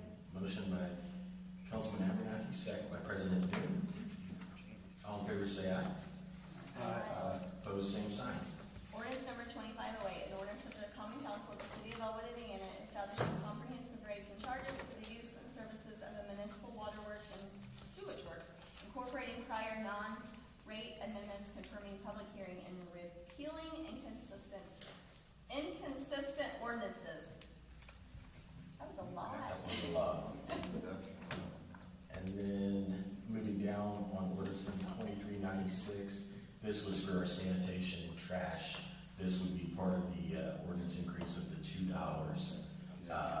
And this would be introduction only as well. Sanitation Commissioner Jason Phillips is in the audience. Jason, if you'd like to come forward. If you guys have any questions on the trash fees going up $2, Jason can help address any of the questions that we may have. A lot of this is cost of fuel. It goes into the operation and the maintenance of our trucks.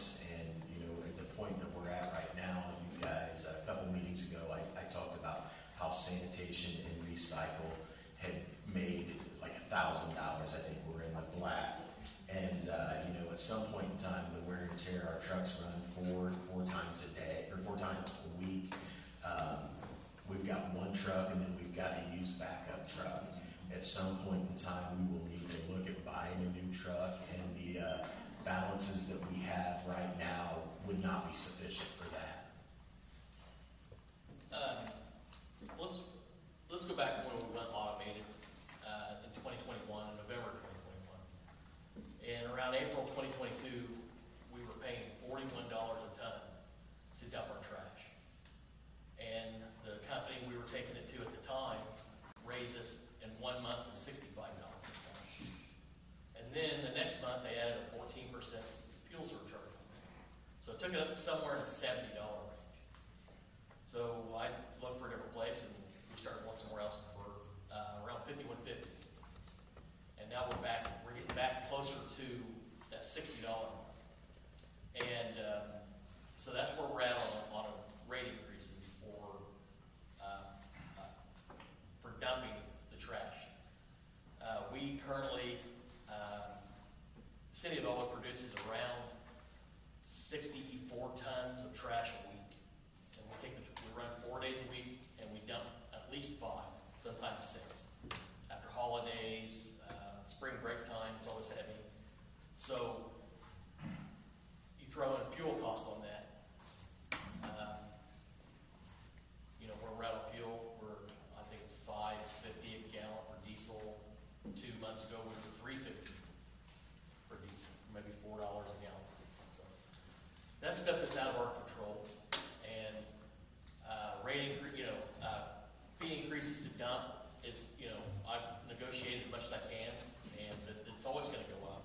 I'm never going to find a place that actually goes down. You know, we might leave and go somewhere else.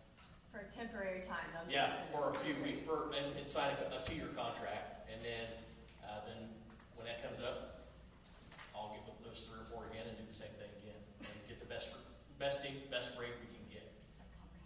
So how we made money was last year, we reorganized the recycle center. We used to do curbside only on Fridays. We are still open Wednesday, Thursday, and Saturday.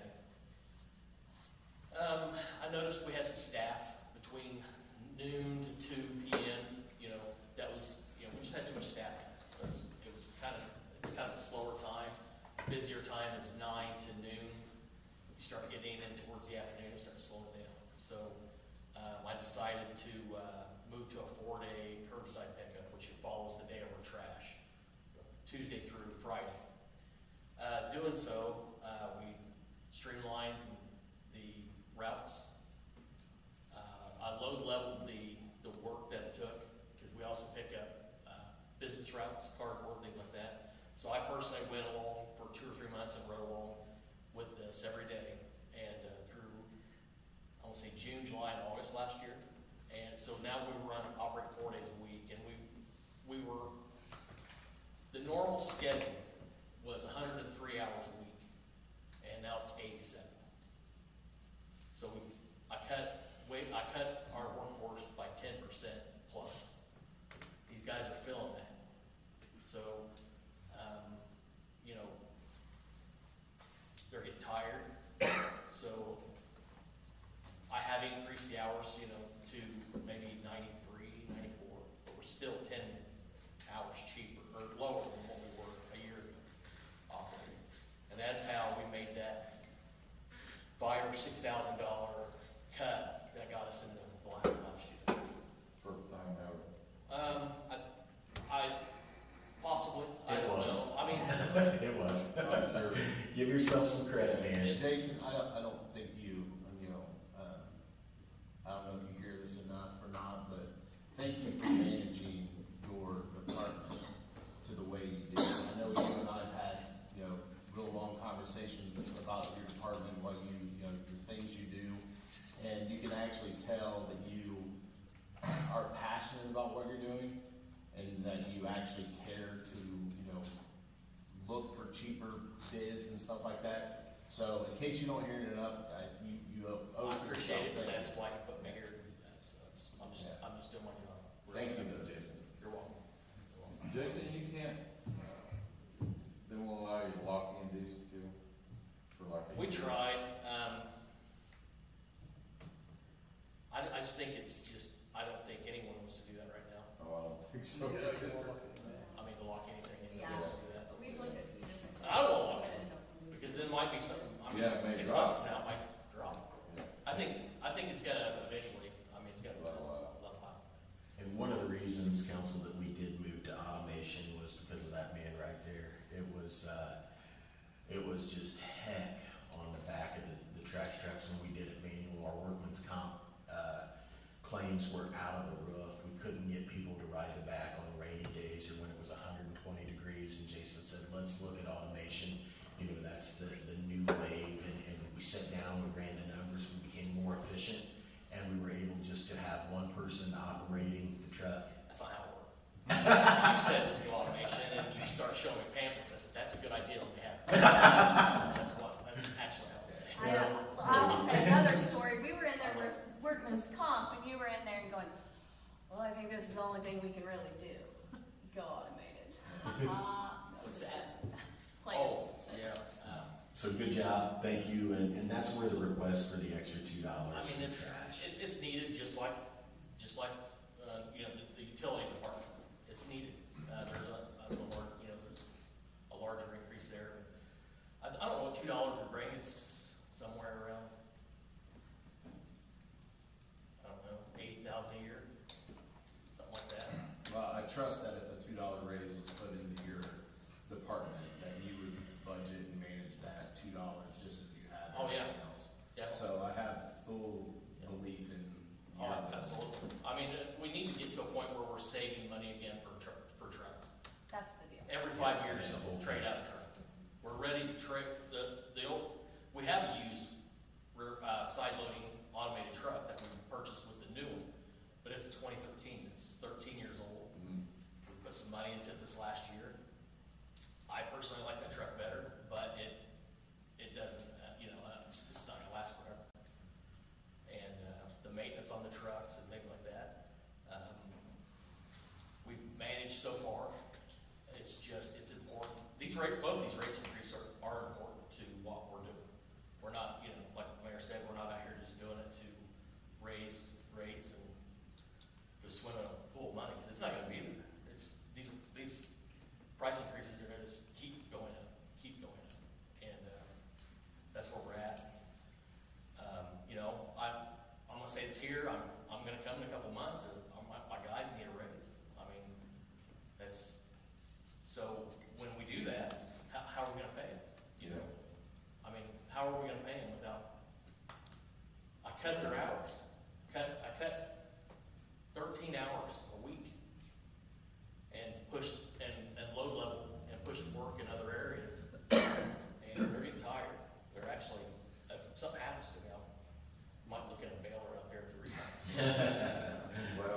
downstate, Steel Mart, what, 2 or 3 times now? Yeah.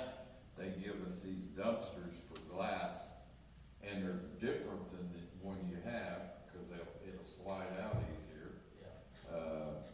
Cardboard, picked up cardboard down there, that they couldn't, we hope, helps us a lot.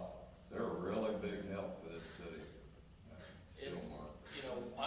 I'm trying to build a department that isn't expensive. It's not. They're gonna be like, well, we can't do that. That's what I'm trying to do. You're doing it. But what I would do is I would look at the water bills in other cities. I would look at the trash bills in other cities. Look what I'm not gonna tell you what they're paying, look what Alexandria's residents are paying, look what Marion is paying. Marion does their own trash. Muncie does their own trash. Tipton does their own trash.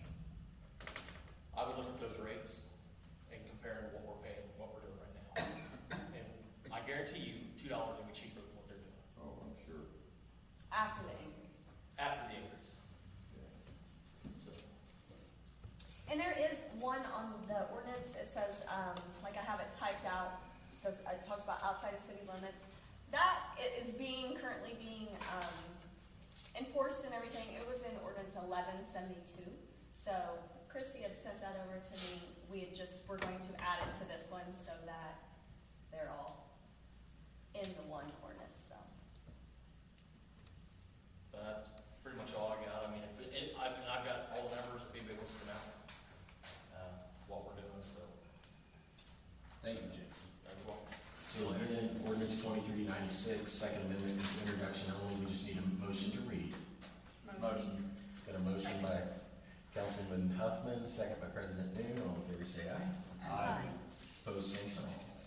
Ordinance number 2396, second amendment, an ordinance of the Common Council of the City of Elwood, Indiana, amending ordinance 2396. Moving down the agenda this evening, number 14 is the parking schedule and handicap update from Madam Clerk. What number? Number 14. Okay.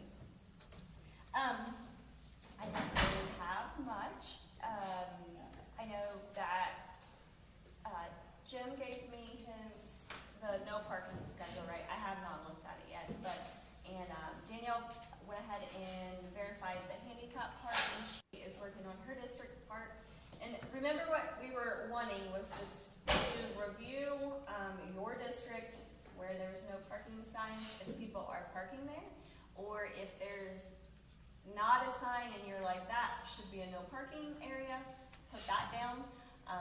And then we will check to see if it's just a missing sign, or if it's, if it's actually no parking, or if we need to add it to it. What So, about sign replacement? okay, put that on there. I did see some of those too. Okay, yeah, so if they're like bent, if you can't read them. Read them. Correct, write that down on those lists in your district, so it's, and then you just give them to me, we're trying to just keep it streamlined for Cody, and so that he just doesn't get. And what we'll do on the Here sign and there. replacement, we may recycle some of, if there's not a no parking sign needed elsewhere, then we'll put it there, and then if not, we'll get a list of order and figure out a dollar amount. We need to figure out though, I don't know what the law is or ordinance as far as the no parking signs.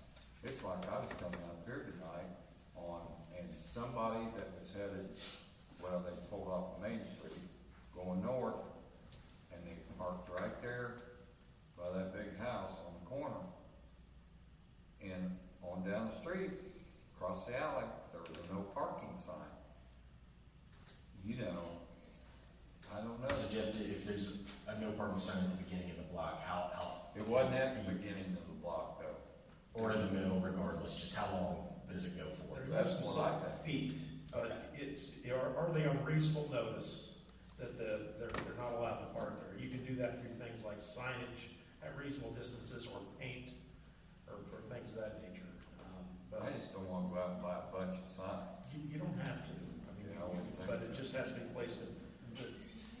When we get in front of Judge New, and the defendant has a lawyer to argue that he didn't know, we have to show proof that it hits that threshold that he should have known that. Well, it's the same thing I said from Parkview Road to Fairground.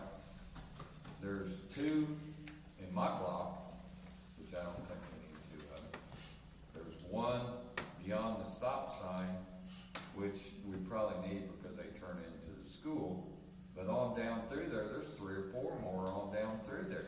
I think it's ridiculous that there's that many stop, because there's no parking signs down through there. Is this where we're talking about the handicap signs as well? Yeah. Okay. I mean, it's two different things. Right, I've already right, said, right. yeah. Okay. Yeah, on the handicap, I believe that there's some potential ordinances that could go out, or were we looking at? So there's some removals. Most of those people that had them, they've called and said they want them removed. Everybody else, like churches, have been okay with it. And then I have not got a petition asking for one from the people that I had gotten from. And are we using the same ordinance that the existing ordinance, or is there a new one out there that? It was passed in, I believe, February. Okay, so is there a newer one that we could look at doing? So here's my No. here's my question. You know, some of these people have parking behind their house. Right. That make perfect sense. You know, I don't feel like my police chief should go down there and interrogate them on whether It's up to the handicap council now. or not. So, right. So if it's up to the council, but like in Indianapolis, I think that, you know, only handicap parking on the street It's their exact ordinance. is, so the parking, if they have parking behind their house, then they shouldn't be eligible for a handicap sign. No, it I says, agree. it says that, and we just have to say It says that parking behind their house. They have adequate, they have to like meet certain requirements now, so if they have adequate parking, and I don't have it in front of me obviously, but Yeah. it's like adequate parking, they have to provide a, BMV, Like, whatever the BMV gives them, they have to, And then It's like some, three things. and if they don't, and if they think they have that, or they don't have that, and we think they have, like, then it goes to the city council. So then if they still present it, so somebody has parking on their house, and they're like, nope, you know, that's, I feel like my wife's parks there, and I don't, whatever. So then he still fills it out, then it comes up to, to them, to. Okay. Yeah, but it does, I mean, it says if you have adequate parking. Cause some of the ones we were seeing, they technically had adequate parking, but apartments, houses were taking their street parking, cause they don't have adequate parking. Okay. but we just got a problem because we'll give somebody a handicap sign that's got 3 or 4 parking places, and then another person comes in and wants a handicap sign, and he's got 3 or 4 parking places, but we don't give it to him, or her, doesn't matter. Well, I don't wanna pull them all and start over. it is starting over, I guess, what is the problem? That's what I'm confused about. If No, I this- said pull them and then start over, make them reapply. They're all reapplying, except for Yeah. the people that you just passed in May, that's for 2 years. Okay. For 2 years. So in 2 years, she'll have to redo that. Everybody else, So how do I tell somebody in my district, for example, that has a garage out back, that he can park there, but he wants a handicap sign in his front yard, and I go to another district, and they got parking in the back, you guys but they got voted a for it sign out in front? too. They may have already been like grandfathered in for 2 No, years. what a grandfather. Not grandfathered, but they're in there for 2 years, they're gonna have to come back in 2 years, and we can tell them, nope, we're gonna pull it, you have adequate parking. Okay. They may have gotten the sign before we had set the ordinance with the requirements. It was May, and these were passed after, so, and there was like 3 of those, not just her the past year. Moving down the agenda to new business, number 15, Mr. Grant. Yes, sir, and I sent you, or council, I sent you an email concerning the eligibility of elected officials for insurance purposes, health insurance. Based on the recent decision of the Court of Appeals involving the town of Syracuse, and the SBOA lost that case. So I think they might be a little bit fired up on that as far as with regard to benefits to elected officials. Let me back up a little bit. Elected officials are really an unusual category of people with regard to how they're treated as employees. Under elected general, that's kind of the way they're treated, because one of the characteristics of an employee is you can fire them. You can't fire an elected employee, an official. The voters can at the end of the term, but the city, in this case, cannot. And with regard to insurance benefits, you can choose how to treat them. You can make them eligible for health insurance, or you can say, no, you're not eligible for health insurance. However, if you're going to provide it, or if you're not, or you're going to say no to an elected official, you have a policy in place which states that. And particularly if you're going to allow an elected official to have that insurance. You have 10 elected officials in the city. You 7, Mayor, Allison, and Judge Newman. It's my recommendation that we put a resolution in place, or include that as part of the budget if necessary, who's eligible and who's not. Doesn't mean that the officials have to take it, but you do need to put that in place specifically to prevent an SBOA fine. And currently, by the way it reads, like the city council could petition for a insurance right now, and we have nothing in writing that says that you guys are not eligible for insurance. So it's definitely something that we just need to protect ourselves for the future and going forward. So will you be drafting something, Jeff, for us to look at, or what? I can. Or does the insurance committee need to, how's that work? That's probably a good thing for the insurance committee to look at. I can put together a blank one, and it'll just be fill in the blanks. Like I said, there's the group of 7, and then the judge, mayor, clerk treasurer. Yeah, maybe we can add that to our agenda. So this will need to, they'll have to pick who is and who isn't, and that will be on a resolution and then changed in the personnel policy also. That's correct. I'll get something together for the council to look at. I just wanted to give you some time to think on that before you get into your deliberations. Number 16 on the agenda this evening, stop signs on. I'm just going to put a draft resolution with the intention that it would be adopted at the next meeting. I think that's what we decided. Yeah. Okay. Number 16 on the agenda this evening are stop signs on South A at 3rd and 5th Street, changing it from a 2-way to a 4-way stop. President Ning.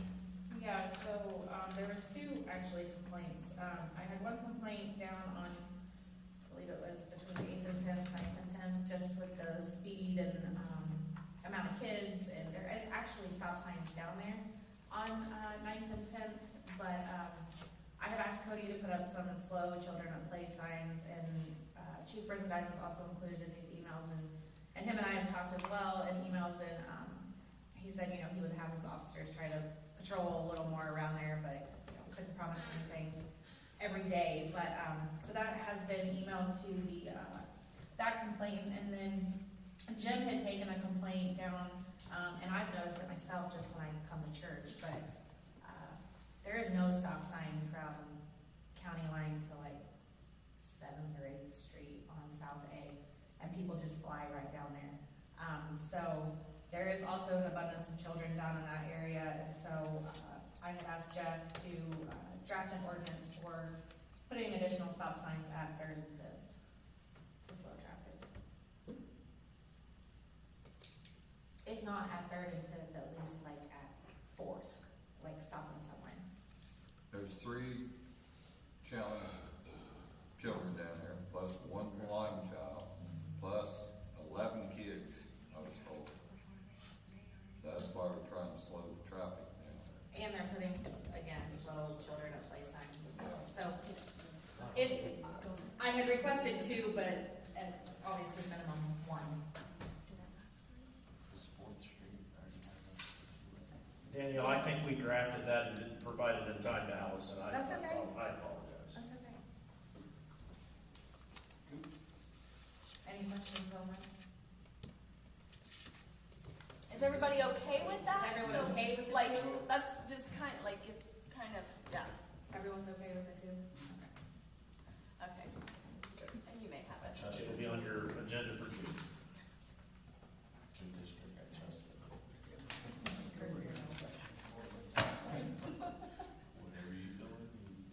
Number 17 on the agenda this evening is the speed limit on South J from 18th to 22nd, changing it from 20 miles an hour back to 30. Councilman Waters? Well, they closed the, what they call that? Stepping stones. Yeah, they closed that. And I don't see a reason to leave it at 20 mile an hour. That's the reason why we put up the signs and change the ordinance. You know, I think you let them drive like they did before, 30 mile an hour. Since that's no longer a school zone, Jeff, that would be permissible to draft an ordinance for council's consideration to revert back to 30. I think we also put a couple stop signs on that, on J Street to control the speed anyway when they came. I don't think so. Is there one in front of Tin Plate? Stop signs up. Yeah, there's one in front of 10 plate, but that was. There's nothing additional by stepping stones. Yeah, we just slowed it down. Did we put no parking? Cause that would. Yeah, I think so, parking in on front the of side it, of the road. yeah, Okay, and then no we had the parking. whole That issue, was it. yeah. That was it, on the- yeah. Yeah. Okay, that makes sense. So Jeff, could you just draft that ordinance to? Yes, sir. Do those reflect- people want some of that parking back? Like, Well, we put, let's see, they're parking on the south side. I mean, I'm just saying, like, maybe look at that so we can kind of fix both of them. That's a wide street, I will say that, Yeah. you know. No, I'm not saying have them park, didn't we put like, I'll look, but I believe there was a few, do you remember? Yeah, Okay, There's, yeah. just some small ones it was for, yeah, Big one right in front of the school. never mind, I know they don't park on the north side. it's okay. It may be on the side road, Okay. not Alright. J, but the side road. Jeff will draft that ordinance, and that does wrap up the agenda for the common council of May 11th, 2026. Just need a motion to adjourn. Motion by President Boone, second by Councilman Tyner. You got it. Councilman Huffman, all in favor, say aye. And opposed, same sign. I got a pin from the east side over there. And under the blue one, let's see. Yeah, we're kind of ganged up, we got 5 and 2. Was that 17 down? That's what I'm saying, like, so yeah, don't wait, like, we'll get all those together. Well, I put that in about South 17th Street, making that four-way intersection long enough to go. I have to look to see if we're up.